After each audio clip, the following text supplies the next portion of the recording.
എന്നാൽ ഈ ചൂരൽമല മുണ്ടക്കൈ ദുരന്തത്തിൽപ്പെട്ടവർക്ക് വീട് നൽകുമെന്ന് പറഞ്ഞ് 1.5 വർഷമായിട്ടും അതിൻ്റെ ഒരു കല്ല് പോലും ഇടാതെ പറ്റിച്ച ശേഷം മാധ്യമങ്ങൾക്ക് മുന്നിൽ വന്ന് എവിടെയാണ് വൈദ്യുതി എന്ന ചോദ്യം പ്രതിപക്ഷ നേതാവ് ചോദിക്കുകയാണ്.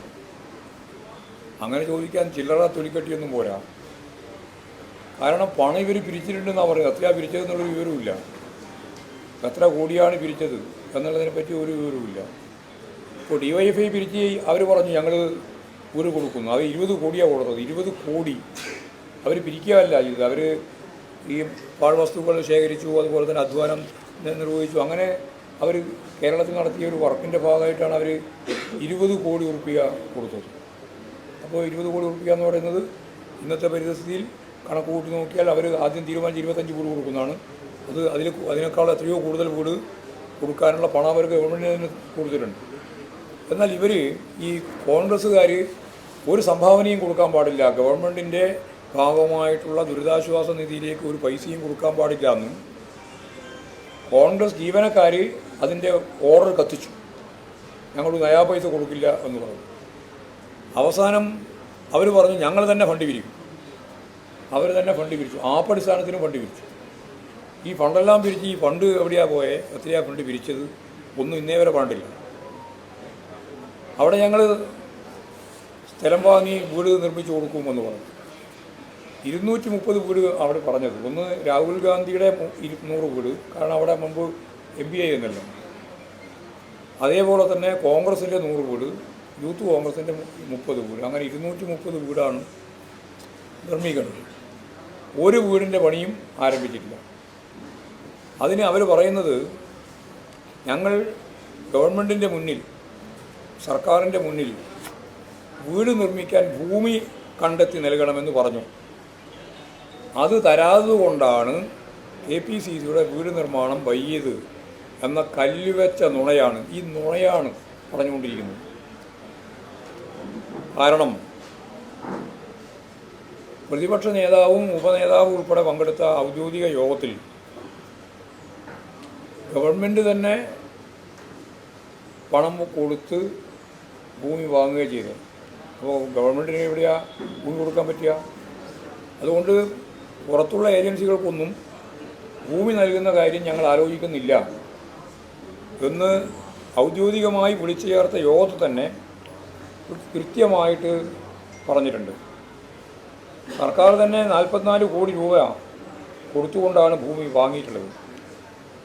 അതിൻ്റെ ഭാഗമായി കേസുണ്ടായി. ആ കേസ് ഉൾപ്പെടെ എല്ലാം അവസാനിച്ചതിന് ശേഷമാണ് അവിടെ പണി ആരംഭിക്കാൻ കഴിഞ്ഞിട്ടുള്ളത്.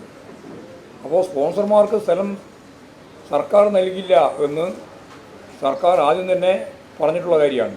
അപ്പോൾ പ്രതിപക്ഷ നേതാവ്, ഞാൻ നേരത്തെ പറഞ്ഞ ഉപനേതാവ് ഉൾപ്പെടെ പങ്കെടുത്ത 2024 ഡിസംബർ 30 നടന്ന യോഗത്തിൽ ഈ തീരുമാനം അറിയിച്ചതാണ്. 2024 ഡിസംബർ 30 നടന്ന യോഗത്തിൽ സ്പോൺസർമാർക്ക് ഭൂമി നൽകുന്ന കാര്യം ഗവൺമെൻറ് അംഗീകരിക്കാൻ സാധിക്കുന്നതല്ല, ഞങ്ങൾ തന്നെ പണം കൊടുത്ത് ഭൂമി വാങ്ങുകയാണ് ചെയ്തത് എന്ന് ഇവരെല്ലാം പങ്കെടുത്ത യോഗത്തിൽ തന്നെ കാര്യമായി പറഞ്ഞിട്ടുള്ളതാണ്. എന്നിട്ട് കള്ളം പറയുന്ന അവസ്ഥയാണ് ഉണ്ടായത്. ഗവൺമെൻറ് വീട് വെക്കാൻ സ്ഥലം വിട്ടുതരാതെ കൊണ്ടാണ് എന്നുള്ള കള്ളപ്രചരണം നടത്തുന്ന നിലയാണ് ഉണ്ടായിട്ടുള്ളത്. ഈ തീരുമാനം അറിയിച്ചതിന് ശേഷവും ഞങ്ങൾ വൈകില്ലല്ലോ എന്നാണ് അവർ പറയുന്നത്. ഒരു 4 മാസമേ ആയിട്ടുള്ളൂ എന്ന കാര്യം അവർ പ്രചരിപ്പിക്കുകയാണ്. ചുരുക്കി പറഞ്ഞാൽ മുസ്ലിം ലീഗ് വീട് നിർമ്മിക്കുന്ന കാര്യം നേരത്തെ തന്നെ അവർ ഭൂമി വാങ്ങി പണി തുടങ്ങിയിട്ടുണ്ട്. എന്നാൽ പ്രതിപക്ഷ നേതാവിൻ്റെ നേതൃത്വത്തിൽ നടക്കേണ്ടുന്ന കോൺഗ്രസിൻ്റെ വീട് പണി യഥാർത്ഥത്തിൽ എവിടെയും തുടങ്ങിയിട്ടുമില്ല. 3 ഏക്കർ സ്ഥലമാണ്, 3.5 ഏക്കർ സ്ഥലമാണ് അവർ കണ്ടുപിടിച്ചത്. അത് റോഡും കാര്യങ്ങളെല്ലാം കഴിയുമ്പോൾ എത്ര വീട് ഉണ്ടാക്കാൻ പറ്റുക? 100 വീട് ഉണ്ടാക്കണമല്ലോ. എത്രയാണ് പണം കിട്ടിയിട്ടുള്ളത് എന്നതിനെപ്പറ്റി പറയുന്നുമില്ല. അതാണ് ഒന്നാമത്തെ കളവ്. ഇനി രണ്ടാമത്തത്, കോൺഗ്രസിൻ്റെ 100 വീട് വാഗ്ദാനം തന്നെ യഥാർത്ഥത്തിൽ കളവാണെന്ന് വ്യക്തമായി. കാരണം നേരത്തെ പറഞ്ഞ രാഹുൽ ഗാന്ധിയുടെ 100, കോൺഗ്രസിൻ്റെ 100, യൂത്ത് കോൺഗ്രസിൻ്റെ 30, അങ്ങനെ 230 വീടാണ് പ്രഖ്യാപിച്ചത്. അതിപ്പോൾ അവർ പറയുന്നത് 100 വീടാക്കി ചുരുക്കി എന്നുള്ളതാണ്. അതെങ്ങനെ 100 വീടായി ചുരുങ്ങുക? 230 വീട് വേണമല്ലോ. രാഹുൽ ഗാന്ധിൻ്റെ 100 വേണം, കോൺഗ്രസിൻ്റെ 100, അതും കോൺഗ്രസിൻ്റെ തന്നെ 100 കോൺഗ്രസിൻ്റെ വേണം, 30 യൂത്ത് കോൺഗ്രസിൻ്റെയും വേണം. അതിപ്പോൾ 100ആക്കി ചുരുക്കി എന്ന് ഇപ്പോൾ പറയുകയാണ്. അതും ശരിയായ രീതിയിൽ ആദ്യം പറഞ്ഞിരുന്നത് വ്യത്യസ്തമായ ഒരു പുതിയ കളവാണ്. മൂന്നാമത്തത്, ലീഗിൻ്റെ വീടുകൾ പൂർത്തിയാകുകയാണ്. ഉടൻ തന്നെ കോൺഗ്രസിൻ്റെ വീടുകളും പൂർത്തിയാക്കുമെന്നാണ് പറയുന്നത്. കോൺഗ്രസിൻ്റെ വീട് എങ്ങനെയാണ് പൂർത്തിയാക്കുക? കോൺഗ്രസിന് തറക്കല്ലിട്ടില്ല, പിന്നെ വീട് പൂർത്തിയാക്കുമെന്ന് പറഞ്ഞാൽ എന്ത് കാര്യമുള്ളത്? അപ്പോൾ ആളുകളെ പറ്റിക്കാൻ വേണ്ടിയിട്ട് എന്ത് കളവും പറയുന്ന ഒരു സ്ഥിതിയാണ് ഉള്ളത്. ഒരു സ്ഥലം വാങ്ങിയിട്ടുണ്ട്, ഇനി ഒരു സ്ഥലം നോക്കുന്നുണ്ട് എന്നാണ്. നോക്കേ ഇത്രയും കാലമായിട്ട് 1.5 കൊല്ലമായി എന്നിട്ടാണ് നോക്കുന്നത്. അപ്പോൾ സത്യം പറഞ്ഞാൽ ഇങ്ങനെയുള്ള കളവുകളാണ് വീട് നിർമ്മാണവുമായിട്ട് ബന്ധപ്പെട്ട് ഇപ്പോൾ പറഞ്ഞുകൊണ്ടിരിക്കുന്നത്. വീടുകൾ ഉടൻ പൂർത്തിയാവുമെന്നാണ് അവരിപ്പോൾ പറയുന്നത്. അതൊന്നും സത്യമല്ല, കളവാണ് എന്നുള്ളത് സത്യമാണ്. ഈ നാലാമത്തത്, കർണാടക സർക്കാർ 100 വീട് പൈസ തന്നല്ലോ എന്നാണ്. എന്ന് പറഞ്ഞാൽ അത് കോൺഗ്രസിൻ്റെതാണ് എന്ന് വരുത്താനായി ഇപ്പം ശ്രമിച്ചുകൊണ്ടിരിക്കുന്നത്. എങ്ങനെയാണ് കർണാടക ഗവൺമെൻറ് തരുന്നത് കോൺഗ്രസിൻ്റെ വീടാകുക? ഇപ്പോൾ കേരള ഗവൺമെൻറ് കൊടുക്കുന്നത് CPM-ൻ്റെ വീടാണോ? ഇവിടെ ദുരന്തമുണ്ടായിരുന്ന പല സന്ദർഭങ്ങളിലും വിവിധ സംസ്ഥാനങ്ങളിൽ നമുക്ക് തന്നിട്ടുണ്ട്, നമ്മൾ വിവിധ സംസ്ഥാനങ്ങൾക്കും ഫണ്ട് കൊടുത്തിട്ടുണ്ട്. അതൊക്കെ ഒരു രാഷ്ട്രീയ പാർട്ടിയുടെ അക്കൗണ്ടിലാണോ ഉൾപ്പെടുത്താൻ സാധിക്കുക? അപ്പോൾ തെറ്റായ പ്രചാരവേല നടത്തുകയാണ്. നമ്മളിപ്പോൾ ഈ അടുത്ത കാലത്ത് ഒഡീഷയ്ക്ക് 10 കോടി കൊടുത്തു, ഹിമാചലിന് 7 കോടി കൊടുത്തു, കേരളം തന്നെ കൊടുത്തിട്ടുണ്ട്. തമിഴ്നാട് കൊടുങ്കാറ്റുണ്ടായപ്പോൾ 18 കോടിയിലേറെ നമ്മൾ സമാഹരിച്ച് നൽകുന്ന സ്ഥിതി ഉണ്ടായിട്ടുണ്ട്. ആന്ധ്ര സർക്കാർ 10 കോടി നമുക്ക് നൽകിയിട്ടുണ്ട്.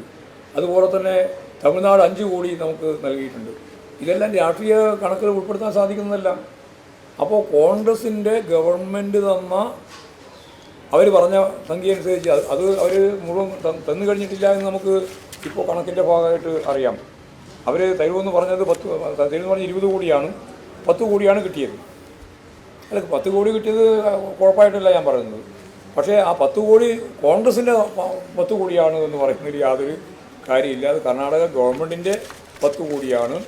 കേരളവും മറ്റ് സംസ്ഥാനങ്ങളും ഇങ്ങനെയുള്ള ദുരിതങ്ങൾ ഉണ്ടാകുമ്പോൾ പരസ്പരം സഹായിക്കുന്ന നില ഉണ്ടായിട്ടുണ്ട്. അത് രാഷ്ട്രീയ അക്കൗണ്ടിൽ പറയുന്നത് ശരിയല്ല, അത് കളവാണ്. പിന്നെ അഞ്ചാമത്തത്, മുഖ്യമന്ത്രിയുടെ ദുരിതാശ്വാസ ഫണ്ടിലേക്ക് പണം നൽകിയവരാണ് ഞങ്ങളെല്ലാം എന്ന് അവർ പറയുകയുണ്ടായി. ആരോടായി പറയുന്നത്? MLA-മാർ, അതുപോലെ തന്നെ MP-മാർ, സർവീസിലുള്ള ജീവനക്കാർ ഉൾപ്പെടെയുള്ളവരോടെല്ലാം പറഞ്ഞിട്ട് അവരൊന്നും കൊടുത്തിട്ടില്ല. ആകെ നമ്മൾ MLA-മാർ കൊടുത്തു എന്ന് പറയാൻ സാധിക്കുന്നത് പ്രതിപക്ഷ നേതാവ്, മുൻ പ്രതിപക്ഷ നേതാവ് ചെന്നിത്തല, കൽപ്പറ്റ MLA കൊടുത്തു. എല്ലാ കോൺഗ്രസ് MLA-മാരും MP-മാരും കൊടുത്തോ? ഇതാണ് ഞങ്ങൾ ചോദിക്കുന്ന ചോദ്യം. 2-3 ആൾ കൊടുത്തു, എന്നിട്ട് ബാക്കിയുള്ളവരൊന്നും കൊടുത്തില്ല എന്നുള്ള കാര്യം പറയുമ്പോൾ ഞങ്ങൾ കൊടുത്തു എന്നുള്ള കാര്യം പറയുകയാണ്. അന്നത്തെ വയനാട് MP ചില്ലി കാശ് കൊടുത്തിട്ടുണ്ടായിട്ടില്ല. എന്തുകൊണ്ട് കൊടുത്തില്ല എന്ന് ഗൗരവപൂർവ്വം പരിശോധിക്കേണ്ടതാണ്. രമേശ് ചെന്നിത്തല ശമ്പളം നൽകിയപ്പോൾ അതിനെതിരെ രംഗത്ത് വന്നത് അന്നത്തെ KPCC അധ്യക്ഷൻ K. സുധാകരനാണ്. ഞങ്ങൾ നേരിട്ട് പിരിച്ചെടുക്കും, പിന്നെ എന്തിനാണ് മുഖ്യമന്ത്രിക്ക് നൽകുന്നത് എന്നുള്ള ചോദ്യമാണ് അന്ന് KPCC പ്രസിഡന്റ് ചോദിച്ചത്.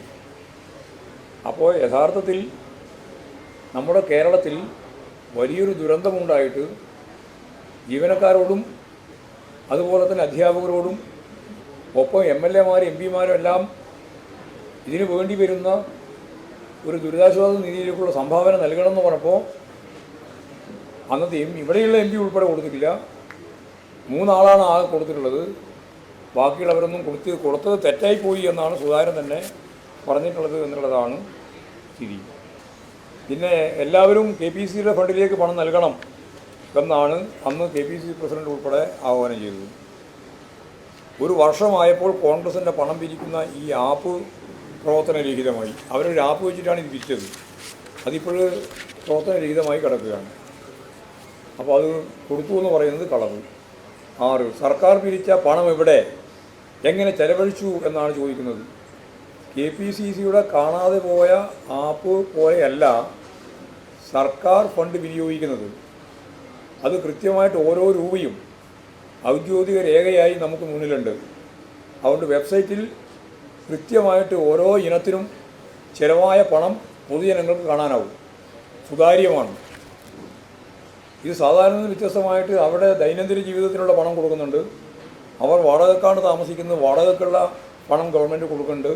പുനരധിവാസത്തിന് ആവശ്യമായ ഫണ്ട് സ്വരൂപിച്ചതിൻ്റെ ഭാഗമായിട്ട് കൊടുക്കുകയും ചെയ്യുന്നുണ്ട്. കേന്ദ്ര ഗവൺമെൻറ് പോലും നമുക്ക് കാര്യമായ ഒരു ഫണ്ടും തന്നിട്ടില്ല. അപ്പോൾ പിരിച്ച ഫണ്ട് എവിടെ പോയി എന്ന് ചോദിച്ച് ആളുകളെ തെറ്റിദ്ധരിപ്പിക്കാൻ വേണ്ടിയിട്ടൊരു കളവ് കൂടി അതിൻ്റെ ഭാഗമായിട്ട് പറയുക. പിന്നെ അദ്ദേഹം പറഞ്ഞിട്ടുള്ള ഒരു പ്രധാനപ്പെട്ട കളവ്, ഞങ്ങൾ വൈകിയില്ലല്ലോ എന്ന്. എങ്ങനെയാണ് ഈ 1.5 വർഷത്തിന് ശേഷം വൈകിയില്ലല്ലോ എന്നവർ പറയുന്നത്? പുനരധിവാസത്തിൻ്റെ കാര്യത്തിൽ ആ പാർട്ടി എത്ര തവണയാണ് ഉരുണ്ട് കളിച്ചത് എന്നതിൻ്റെ ഒരു സാമ്പിളാണ് ഇവിടെ ഇപ്പോൾ ഏറ്റവും അവസാനം കാണാൻ കഴിയുന്നത്. കോൺഗ്രസ് ജന്മദിനമായ ഡിസംബർ 29-ന് നിർമ്മാണം ആരംഭിക്കുമെന്ന് പറഞ്ഞിട്ട് എന്തേ സംഭവിച്ചത്? എന്തേ ഉദ്ഘാടനം നിർവഹിക്കാൻ കഴിയാതിരുന്നത്? അപ്പോൾ പൂർണ്ണമായി ഭൂമി പോലും കയ്യിൽ ഇല്ലാത്ത സന്ദർഭത്തിലാണ് ഈ ഡിസംബർ 29-ന്, കഴിഞ്ഞ ഡിസംബർ 29-ന് ഞങ്ങൾ കോൺഗ്രസിൻ്റെ ജന്മദിനത്തിൽ കല്ലിടും എന്ന് പറഞ്ഞിരുന്നത്. കല്ലിട്ടിട്ടില്ല. അപ്പോൾ അത് വേറൊരു കളവായിട്ട് കിടക്കുകയാണ്. പിന്നെ ഇനി കോൺഗ്രസിൻ്റെ വീട് എങ്ങനെയുള്ളതാണ് എന്ന് നോക്കാം. DYFI 25 വീട് വെച്ച് കൊടുക്കുമെന്ന് പറഞ്ഞിട്ട് ഞാൻ നേരത്തെ പറഞ്ഞല്ലോ. അപ്പോഴാണ് യൂത്ത് കോൺഗ്രസ് 30 വീട് കൊടുക്കുമെന്ന് പറഞ്ഞത്. നേരത്തെ പറഞ്ഞ പോലെ വിവിധ രീതിയിൽ പണം സ്വരൂപിച്ച് കല്ല് ചുവന്നും മീൻ വിറ്റും കിണർ വൃത്തിയാക്കിയും ഒക്കെ ശേഖരിച്ചിട്ടുള്ള പണമാണ് 20 കോടി രൂപ അവർ കൊടുത്തത്. എന്നാൽ യൂത്ത് കോൺഗ്രസ് 1 കോടി രൂപ KPCC കൈമാറി. 1 കോടി രൂപക്ക് 30 വീട് എങ്ങനെയാണ് KPCC എടുക്കാൻ പോകുന്നത്? ഒരു വീടിന് 3 ലക്ഷം രൂപ കൊടുത്താൽ വീടുണ്ടാക്കാൻ പറ്റുമോ? യഥാർത്ഥത്തിൽ ഇപ്പോഴുണ്ടാക്കിയ അവിടുത്തെയുള്ള വീട് എന്ന് പറയുന്നത് വലിയ സൈസ് 1000 സ്ക്വയർ ഫീറ്റ് വീടാണ്. ഇനി അതിൻ്റെ മേലെ 2ാം നില എടുക്കാനും കൂടി കഴിയുന്ന രീതിയിലുള്ള അതിമനോഹരമായ വീടാണ് ഇപ്പോൾ അവിടുത്തെ ഉള്ളത്. അപ്പോൾ ഇവർ പറയുന്ന ഈ 1 കോടി രൂപ കൊണ്ട് യൂത്ത് കോൺഗ്രസ്സുകാർ തിരിച്ച ഒരു 30 വീട് എന്ന് പറഞ്ഞാൽ എന്ത് വീടായിരിക്കും? ഇനി 9ാമത്തെ കളവ്, സർക്കാർ ദുരന്തബാധിതർക്ക് വേണ്ടി ഒന്നും ചെയ്യുന്നില്ല. അരിയാഹാരം കഴിക്കുന്ന ആർക്കും ഇത് അംഗീകരിക്കാൻ കഴിയുന്നതല്ല. ഞാൻ നേരത്തെ പറഞ്ഞു, എല്ലാ കാര്യവും ചെയ്യുന്നുണ്ട്. അപ്പോൾ അതും മൂടി വെക്കാൻ വേണ്ടിയിട്ട് പ്രതിപക്ഷ നേതാവ് 9ാമത്തെ കളവ് അതാ പറഞ്ഞത്. ഇങ്ങനെ നിരവധിയായ കളവുകൾ ഓരോ ദിവസവും രാവിലെ പറഞ്ഞുകൊണ്ടിരിക്കുകയാണ്. എന്തൊക്കെയാണ് ചെയ്യുന്നത് എന്നുള്ളതിനെപ്പറ്റിയും വിശദാംശങ്ങളുണ്ട്. വീട് വേണ്ട എന്ന് പറഞ്ഞ 104 പേരുണ്ട്. അവരാണ് ഈ കോൺഗ്രസ്സുകാരിലും വീട് കൊടുക്കും, ലീഗുകാരൊക്കെ വീട് കൊടുക്കുമെന്ന് പറയുന്നത്. ഈ 104 പേരിലാണ് പേർക്കാണ്. അവർ 15 ലക്ഷം വീതം വാങ്ങി ആദ്യം തന്നെ പോയി. പക്ഷേ ഇപ്പോൾ ആ 15 ലക്ഷം വാങ്ങിയവർ ഇപ്പം ഞങ്ങൾക്ക് അവിടെയൊന്നും വീടില്ല, ഞങ്ങൾ തന്നെ ഇങ്ങോട്ട് വരാം എന്ന രീതിയിൽ പറഞ്ഞു തുടങ്ങിയിട്ടുണ്ട്. കാരണം ഈ വീടും ഈ സൗകര്യമെല്ലാം കണ്ടപ്പോൾ സ്വാഭാവികമായിട്ട് അവർക്കും പ്രയാസമായിട്ടുണ്ട്. അങ്ങനെ 104 ആൾക്ക് ഞാൻ നേരത്തെ പറഞ്ഞത് 15 ലക്ഷം രൂപ വീതം കൊടുക്കും. ദിവസം 300 രൂപ വീതം കുടുംബത്തിൽ 2 പേർക്ക് നൽകുന്നു. മാസം 9000 രൂപ ഇന്ന് ദുരിതബാധിതർക്ക് ലഭിക്കുന്നുണ്ട്. 686 കുടുംബങ്ങളിലെ 1185 പേർക്ക് ഇപ്പോഴും ഈ സഹായം നൽകുന്നുണ്ട്. എന്താണ് ഗവൺമെൻറ് ഒന്നും നൽകുന്നില്ല എന്ന് പറഞ്ഞതിൻ്റെ ഭാഗമായിട്ട് ഞാൻ പറയുകയാണ്, നൽകുന്നുണ്ട്.